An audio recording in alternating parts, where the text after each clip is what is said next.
সময় বদলেছে, বদলেছে রাজনৈতিক পরিস্থিতিও। আর সেই আবহেই যাদবপুর বিশ্ববিদ্যালয়ের অডিটোরিয়ামে প্রদর্শিত হলো বিতর্কিত ছবি দ্য বেঙ্গল ফাইলস। রবিবার যাদবপুর বিশ্ববিদ্যালয়ের ত্রিগুণা সেন অডিটোরিয়ামে ছবিটি প্রদর্শনের আয়োজন করা হয়। এই ছবি নিয়ে এর আগেও পশ্চিমবঙ্গে বিতর্ক তৈরি হয়েছিল। 2025 সালে কলকাতার ছবি ট্রেলার লঞ্চ ঘিরেও পুলিশের হস্তক্ষেপের ঘটনা সামনে এসেছিল। এবার সেই ছবি প্রদর্শিত হলো যাদবপুর বিশ্ববিদ্যালয়ের ক্যাম্পাসে। ছবির প্রদর্শন ঘিরে অবশ্য বিতর্কও তৈরি হয়েছে। বামপন্থী ছাত্র সংগঠনগুলি আগে থেকেই এই প্রদর্শনের বিরোধিতা করেছিল এবং ক্যাম্পাসের পরিবেশ নিয়ে উদ্বেগ প্রকাশ করেছিল। আয়োজকদের দাবি, মত প্রকাশের স্বাধীনতা এবং ছাত্রছাত্রীদের নিজেদের মতো করে সিনেমাটি দেখার ও মতামত তৈরি করার অধিকার থেকেই এই উদ্যোগ। ছবির প্রদর্শন ঘিরে উপস্থিত ছিলেন রাজনৈতিক ব্যক্তিত্ব, বিধায়ক এবং অন্যান্য বিশিষ্টজনেরা।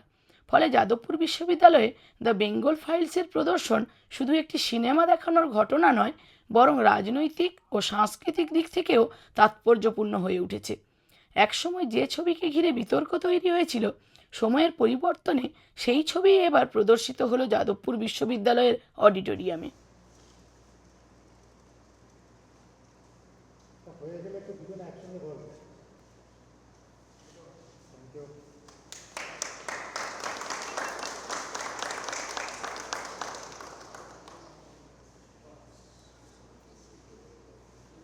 এটা একটা শব্দের নামিয়ে দেওয়া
আমি তো তোর প্রজেক্টে